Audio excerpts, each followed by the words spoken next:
12, versículo 41, vamos colocar aí no telão.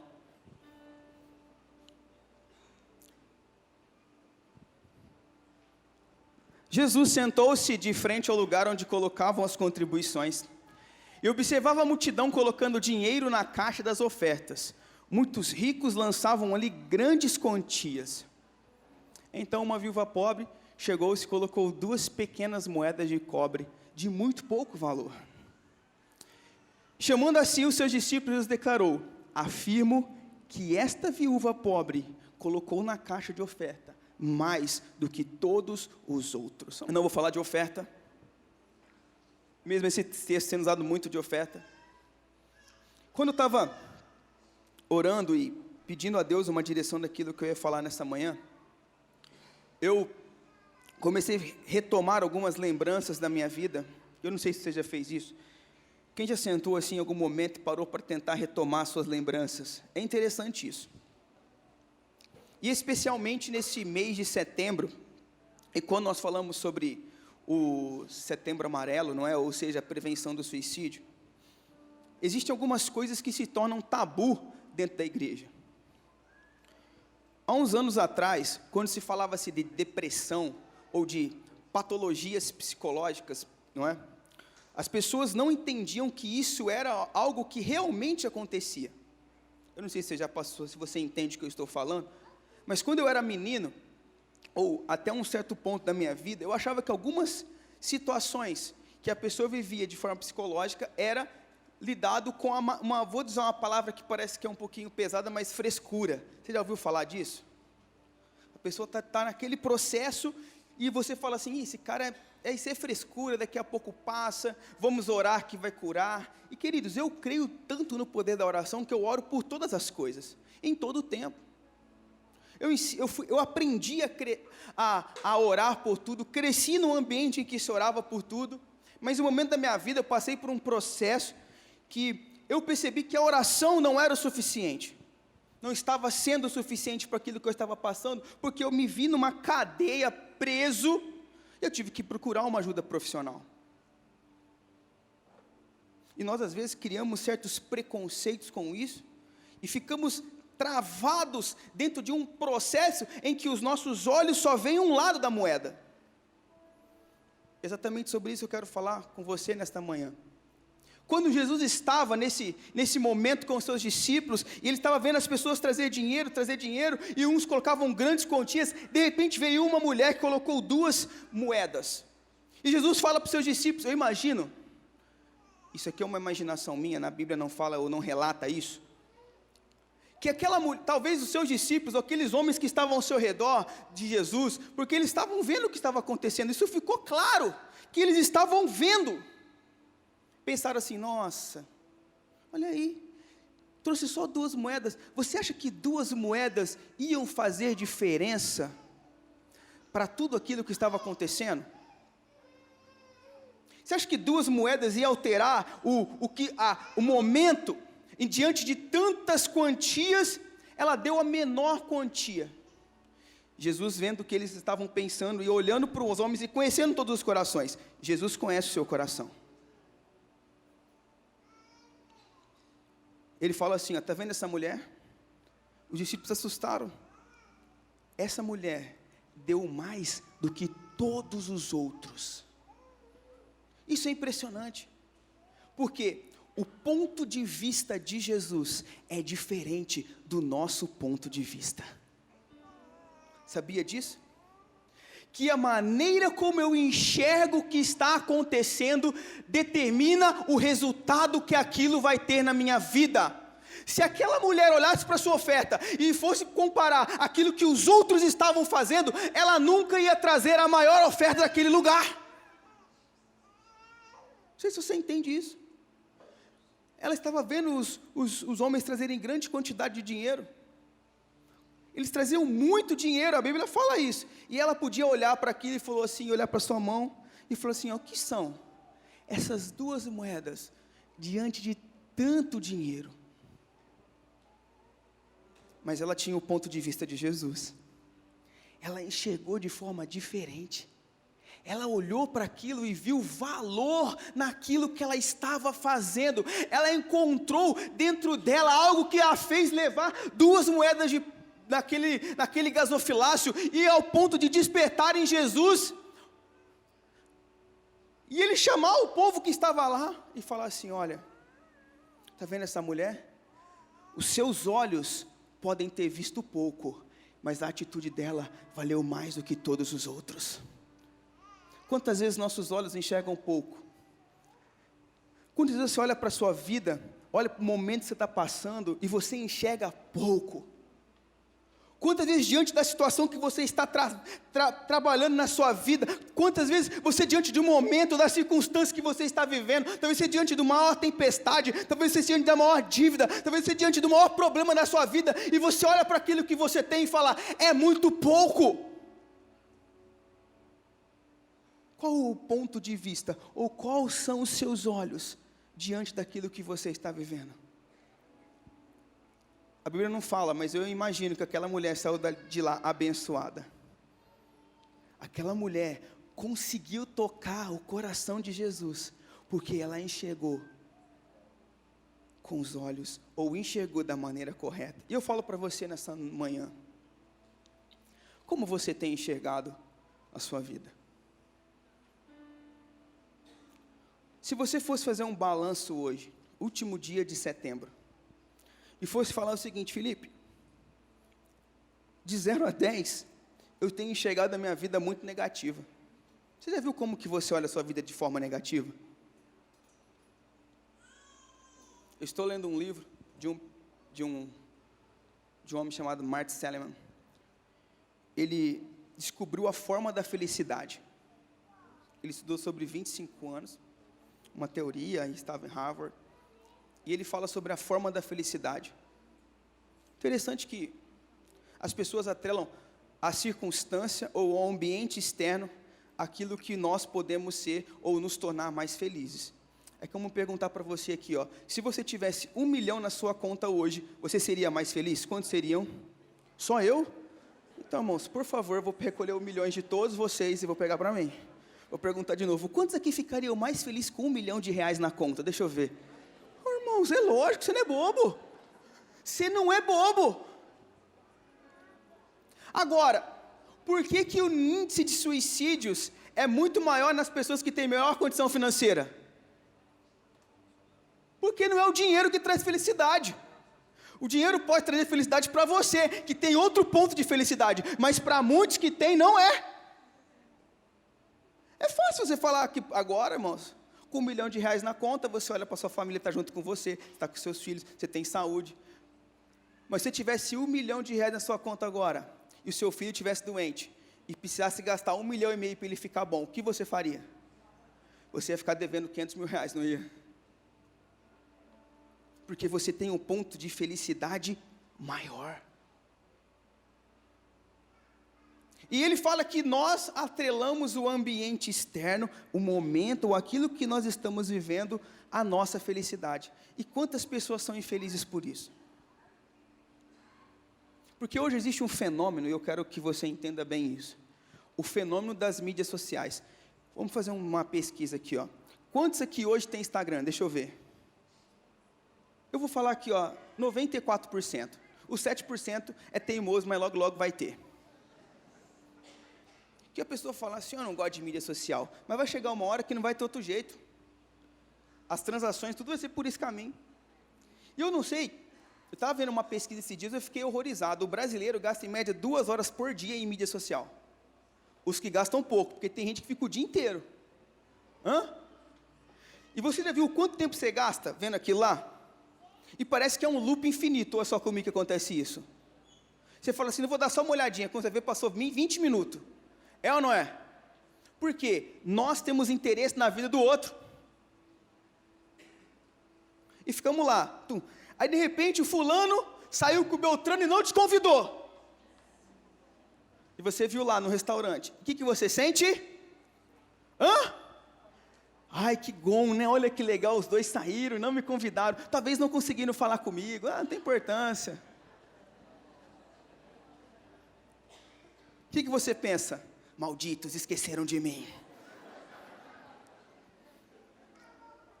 nunca mais, também não chamo mais, não é assim que faz? Isso se não começar a mandar indireta.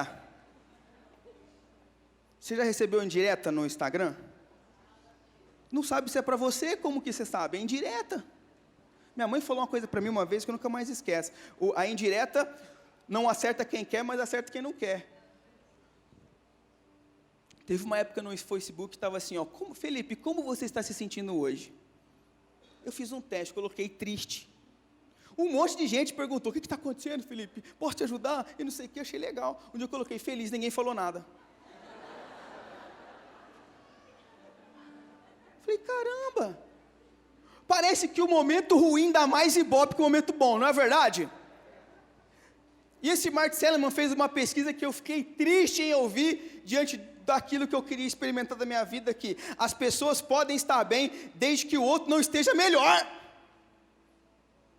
Porque nós atrelamos a nossa felicidade não é o momento que nós estamos vivendo, é o momento que o outro está vivendo. Se ele está bem, não importa se eu estou bem, eu tenho que estar melhor. Queridos, isso é triste para nós como seres humanos. Não vou falar nem como cristão, porque cristão é ridículo ainda. Vamos esquecer como cristãos. Quando você coloca o ponto de você estar bem, de você sentir bem, de você estar feliz, algo que está acontecendo fora de você ou com o outro, você nunca vai ser satisfeito e vai viver uma cultura de insatisfação, descontentamento e ingratidão, porque sempre alguém vai ter alguma coisa melhor que você. É ou não é? Você compra um carro, aí você comprou o carro que você queria. Foi lá, escolheu, parcelou em 60 vezes, pegou a Bíblia e vai pagar. Brasileiro não quita carro, né? Brasileiro refinancia novos carros. Aí ele fica lá, ele para, não pagou a primeira parcela ainda, e olha para o lado para um carro melhor. Aí fala assim, ó, eu vou comprar esse carro. Nem pagou a parcela do carro ainda. Infelizmente, queridos, a maneira como nós enxergamos o mundo de fora impacta diretamente a nossa felicidade. Jesus, quando olhava para a situação, interessante que o ambiente externo não afetava o ambiente interno de Jesus. A prova disso era quando ele estava no barco dormindo no meio da tempestade. Ele estava dormindo no meio da tempestade. Estava todo mundo preocupado, o ambiente externo estava tumultuento, o barco ia afundar, estava lá, mas Jesus estava dormindo, porque ele sabia que o que ele tinha dentro era maior do que poderia acontecer do lado de fora.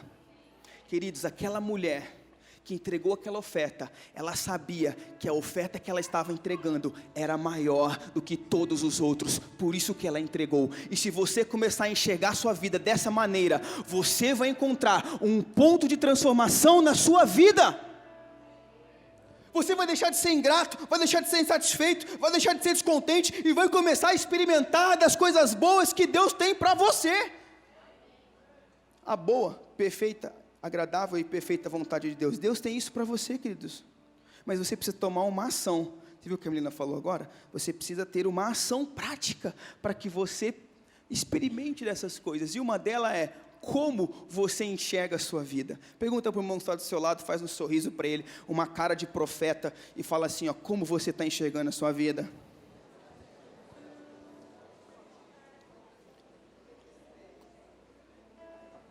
Vou contar uma história para vocês. Gênesis capítulo 37. Conta a história. Coloca só o capítulo 37:1 aí, o Cristiano, fazendo favor. O Gênesis 37:1. A Bíblia conta a história de um cara chamado José. Saiu até novela de José. Não vou perguntar quem viu, para não dispor. Tá? Mas se você, eu falei isso quarta-feira, se for para ver uma novela, pelo menos veja de novo, Jesus. Agora, não acreditem em tudo que está lá. Eu fui pegar para ver essa novela de Jesus aí, irmãos. Meu Deus, não tem muito, 70% daquilo como fala? Não vou falar que é mentira. Entretenimento. Tá bom? Eu vi Jesus expulsando o demônio gadareno, é um cara que vem numa carroça, que não sei o quê. Não tem nada daquilo, parceiro, é totalmente diferente. Jacó habitou na terra de Canaã, onde seu pai tinha... Não é isso aí não, cara. Põe o próximo, deixa eu ver. O 2. Essa aí. A 37:2. Esta história da família de Jacó. Quando José tinha 17 anos, pastoreava os rebanhos com seus irmãos, ajudava os filhos de Bila e os filhos de Zilpa, mulheres de seu pai, e contava a má fama deles. Só até aí, pode tirar. Interessante como esse versículo falando assim, esta história da família de Jacó. Tinha José 17 anos. José era um cara cagueta, a Bíblia deixa bem claro nisso. Cagueta. Ele ficava caguetando, pode tirar o versículo, Cristiano. Ele ficava caguetando os seus irmãos. Porque Jacó tinha Bila, Zilpa e Raquel, que era mãe de José. José era um cara cagueta. E ele era, além de ser cagueta, era mimado. Ele era o preferencial da família. Tanto que quando tinha os melhores presentes, quem ganhava? José. Quem passou por isso vendo seus irmãos ganhar o melhor presente? Deixa eu ver. Quem tem essa mágoa, quer colocar para fora agora, vamos orar em nome de Jesus.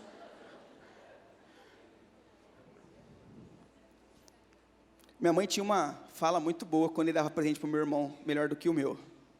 Ela fala assim, mas também, você usa roupa nova, seu irmão fica usando as suas. Eu falo assim, o que tem uma coisa a ver com a outra? Eu não tenho culpa que ele está usando minhas roupas. A mãe sempre tem uma desculpa esfarrapada para tentar tampar um buraco, né? Quem concorda comigo, diga amém. Tá vendo? Mãe tem desculpa esfarrapada para tudo. Fala assim, mãe, não posso lavar a louça, sua mão não vai cair. O que tem a ver uma coisa com a outra? Eu não gostar de lavar a louça, minha mão não vai cair. Tem umas ideias que mãe tem e é chipada. Eu acho que Deus chipou as mães, que todas elas falam as mesmas palavras, já percebeu isso? Eu estava conversando com uma mãe essa semana, que eu falo, irmãos, eu sou diretor da escola. Colégio Eleve, melhor escola de Ribeirão. Agora vai ter 2 unidades, matricule seu filho lá. Não peça desconto, que nós não conseguimos dar. Eu falei para a mãe assim, o menino chegou desesperado na escola, falou assim, minha mãe vai sumir. Sim, por que sua mãe vai sumir? Ela falou o seguinte, que o dia que a gente chegar lá e não encontrar mais ela, a gente vai saber dar valor na mãe. Aí eu falei assim, cara, fala de mãe isso. Joga o terror na criança, achando que colocar o terror no menino vai fazer ele obedecer. E fala assim, se você não... Vocês vão ver só, não sei se a mãe já falou isso, mas a minha já. Quem a mãe já falou isso? Deixa eu ver. Vocês vão ver o dia que vocês chegar aqui e não me encontrar mais. Vocês vão me dar valor. O dia que eu morrer... Você vai ver que vai passar sua roupa, fazer sua comida. Outra coisa, a mãe fala assim, fui eu que limpei sua bunda. Me trata direito, me respeita. Estou errado? Não estou, se a mãe é chipada. Ele saiu e era cagueta mimado, ganhava os melhores presentes. E ele era folgado, queridos, ele era folgado. A Bíblia não fala isso, mas José era folgado. Eu imagino que ele deveria ser folgado. Por quê? Ele precisava ficar andando com roupa nova lá no pasto. Mas ele fazia questão de ir lá, com a roupa. Lá, e os irmãos vendo. E a Bíblia fala que era toda colorida. Olha só, todo mundo usava roupa branca e preta, ele usava colorida. E um certo dia, ele teve um sonho. Falou assim, eu sonhei, queridos, já para os irmãos dele, né? Pessoal, deixa eu contar um sonho. Tinham 12 feixes de trigo, e esses feixes se curvavam até mim. Os irmãos olhou para ele e falou assim, além de ser chato, cagueta, mimado, agora nós vamos ter que se curvar para você? Pretencioso esse menino, hein? Os irmãos dele, a Bíblia fala que eles ficaram irados com eles. Depois de um tempo, ele foi lá e foi falar de novo, os irmãos começaram a planejar o contra ele, sabe o que fizeram com ele? Falando assim, vamos matar esse moleque. Não aguentamos mais ele. Só que tinha um rapaz lá, o irmão mais velho, falou assim, não vamos matar não. Vamos só dar um susto, vamos jogar ele na cisterna. Jogaram ele numa cisterna, deixaram ele lá, de repente passou uma caravana de egípcios e falou assim, vamos levar ele, vamos vender ele, vamos ganhar um troco ainda. Eu imagino que José devia ser um cara bonito. Pegaram José, venderam. Disse, mas o que vão falar para o pai? Mataram um bicho lá, encheram a roupa dele de sangue, contaram aquela história para o pai, e foi aquele terror. José foi como escravo para a casa de Potifar. Chegou em Potifar, a Bíblia fala que José prosperou como escravo. Eu não sei como que isso pode acontecer, mas um escravo pode prosperar. Ao ponto de Potifar dar todas as responsabilidades da casa para José. Ele era praticamente o dono da casa, ele fazia tudo. Ele mandava, comprava, vendia, cuidava do dinheiro, aplicava, fazia o dinheiro, fazia tudo. Um belo dia, a mulher desse homem resolveu se engraçar com ele. E a Bíblia fala que ele saiu correndo pelado dessa mulher. E ela ficou com as roupas. Talvez com medo do que José poderia falar, ela chegou para Potifar e acusou José. José foi preso. Mais uma vez, José na cadeia, preso, começa a prosperar. Ao ponto dele comandar a cadeia mais do que o carcereiro. Ele fazia o cardápio. Ele falava quem dá banho de sol. Ele definia e cuidava de tudo lá na cadeia. Eu imagino assim, como que um cara desse pode ficar preso, né? Mas ele controlava a cadeira, mais ou menos como chama lá, o Marcola. Na cadeia. Ele que mandava, é o Marcola que manda ainda nesses negócios? Eu não sei, eu estou meio desatualizado disso aí. É, Marcola? Não sei. E colocaram ele lá, e ele prosperou na cadeia, e um dia chegaram duas pessoas lá, um copeiro e um padeiro. E o rei falou que ia matar eles. E ele falou assim, cara, vão te matar? Bom, e José foi orar, e falou assim, teve um sonho, e falou assim, você vai morrer e você não vai. E falou para o copeiro, pode ficar tranquilo que você não vai morrer. E ele voltou para o palácio, e ele falou assim, José, quando você chegar lá na presença do rei, lembra de mim. Já pediu favor, né? Salvou o cara e pediu um favor. É uma troca justa, vocês concordam comigo? Chegando lá, José foi esquecido. Passou anos, José preso na cadeia. E um dia o rei teve um sonho. E esse sonho deixou o rei muito preocupado. E o rei compartilhou ali com o copeiro que estava ali perto dele, porque o copeiro do rei era o seguinte, era o cobaia. Se alguém ia matar o rei, ele tinha que dar um gole no vinho antes, na bebida antes, para dar para o rei, porque se ele morresse, o rei não tinha que morrer também. Você entendeu assim? Era mais ou menos um kamikaze. E o rei comentou ali com o copeiro, e falou assim, nossa, rei, tem um cara que está preso, faraó, tá? Que ele tem esse dom de interpretar os sonhos. E ele falou assim, traz esse cara aqui. E trouxeram José na frente de faraó.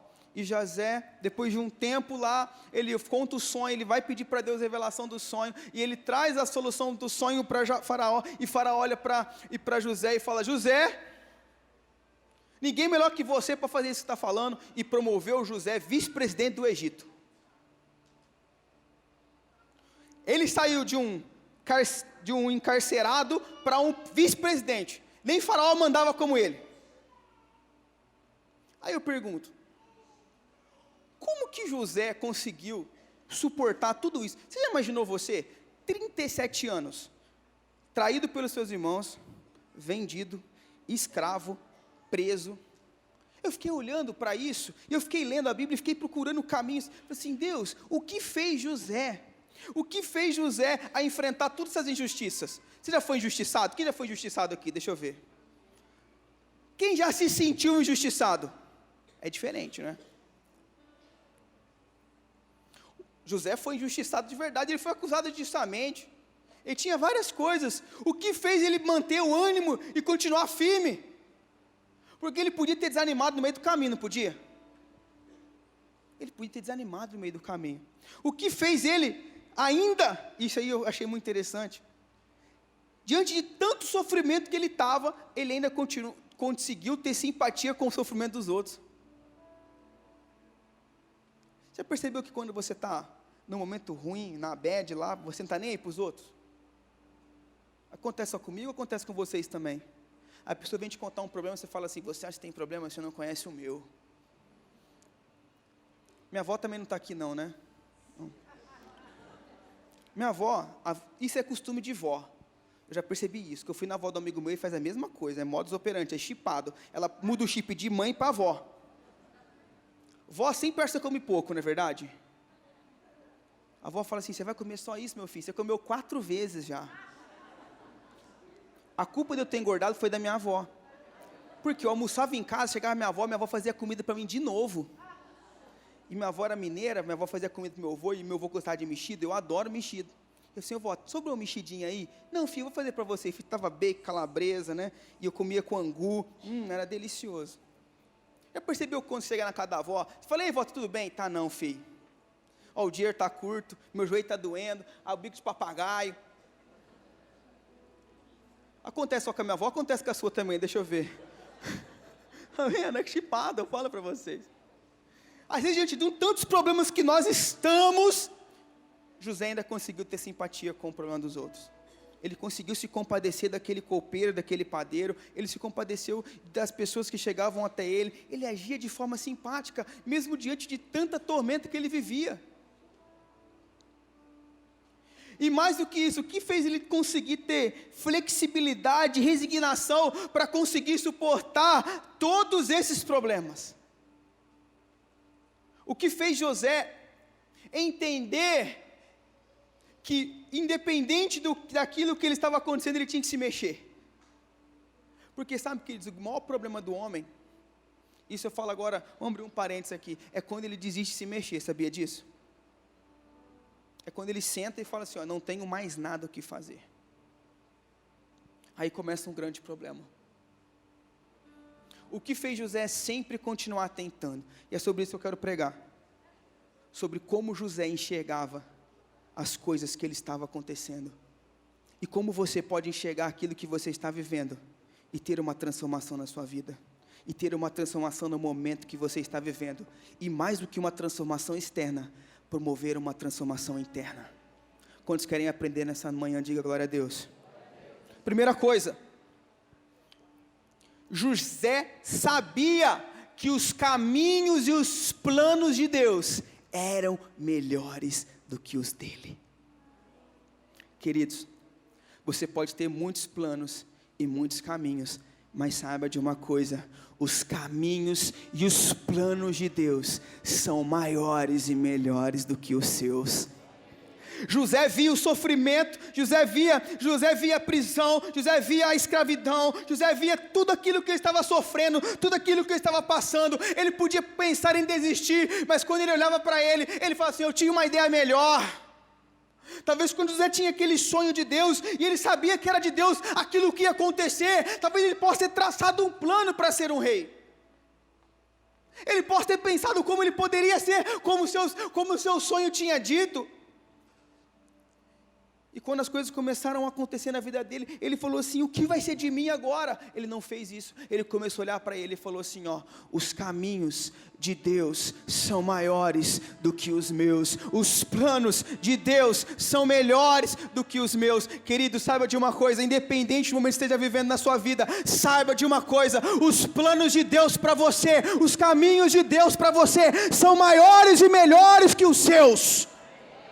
Isaías 55 fala assim, ó, porque os seus planos, os seus caminhos são mais altos do que os meus. Queridos, nós nunca vamos entender os planos e os caminhos de Deus. É nosso papel ser como José, enxergar que aquilo que está acontecendo faz parte desse plano que é melhor. Faz parte de um plano que é melhor. Quanto que José precisava ser trabalhado? Quanto que José precisava ser moldado? E sabe como que eu entendi isso? Coloca lá, ô Cristiano, Gênesis 45. Depois de tudo isso aconteceu, tudo isso, queridos, que aconteceu, olha o que aconteceu, 45:1. Essa altura José não podia mais se conter diante de todos que estavam ali, gritou, faça tudo sair, assim como ninguém estava presente, quando José se revelou aos seus irmãos. Ele se pôs a chorar, tão alto que os egípcios ouviram, e a notícia chegou até o palácio de Faraó. Então José disse aos seus irmãos, eu sou José, meu pai ainda está vivo? Mas seus irmãos ficaram tão pasmados diante dele, que não conseguiam responder-lhe. Pode continuar. Cheguem mais perto, disse José a seus irmãos. Quando eles se aproximaram, disse, eu sou José, seu irmão, aquele que vocês venderam ao Egito. Só um ponto aí, ó. Volta, deixa lá. Interessante que José mudou tanto, que nem os seus irmãos o reconheceram. 30 anos, irmãos, pensa você, esperar mais de 30 anos para encontrar com seus irmãos não reconheceram José. Pode continuar.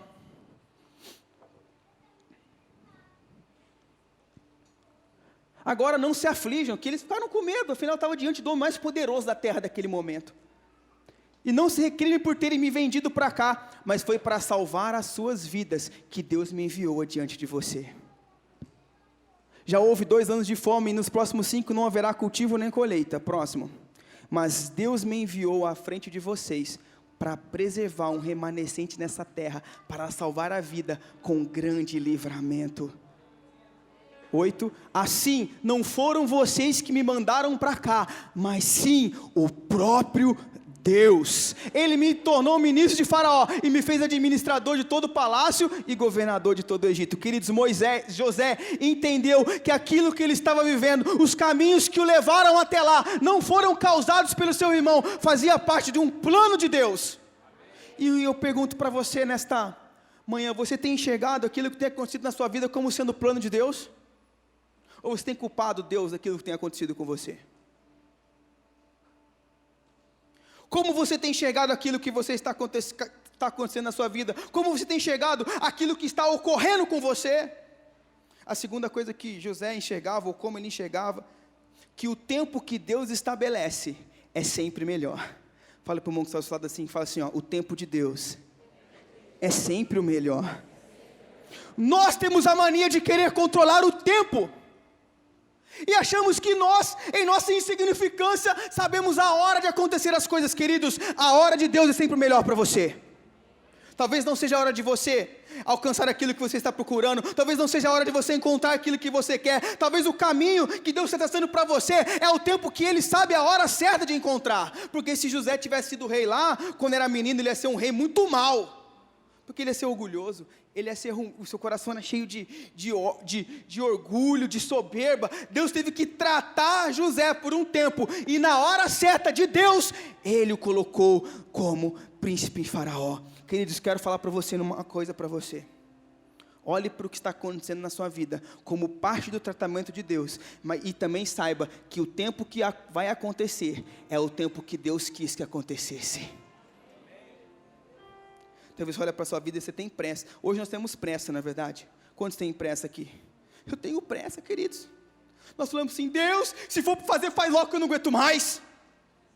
Nós transferimos toda a nossa ansiedade para nossas orações e para Deus, achando que Deus vai mudar alguma coisa em relação a isso, queridos. Deus não muda. Se Ele quer fazer algo, Ele vai fazer. Se Ele não quer também, não vai fazer. E se Ele achar e perceber que não é o tempo, aquilo acontecer na sua vida, não vai acontecer. Você pode chorar lágrimas de sangue, como dizia minha mãe.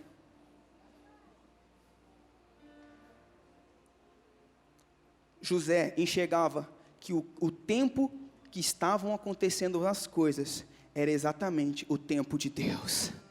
Eclesiastes fala assim, ó, tudo tem seu tempo, para todo propósito existe um tempo determinado. Irmãos, tudo tem seu tempo. E se você começar a olhar e prestar atenção nisso, você vai experimentar do tempo de Deus para você. Porque Deus não vive no tempo Cronos, Deus vive no tempo Kairos, que é o tempo da oportunidade, é a linha além do tempo. E a terceira coisa que José aprendeu, estou querendo falar Moisés já a terceira vez, né? A terceira coisa que José aprendeu, a maneira como ele deveria encontrar e enxergar, era que a graça de Deus era mais do que o suficiente. E eu quero encerrar com isso nesta manhã. Talvez você possa perder tudo na sua vida. Talvez você possa se tornar escravo. E José tinha tudo, queridos. Presta atenção. José tinha tudo para ser uma pessoa em potencial para tirar sua vida. Ele perdeu sua mãe, foi criado sem mãe.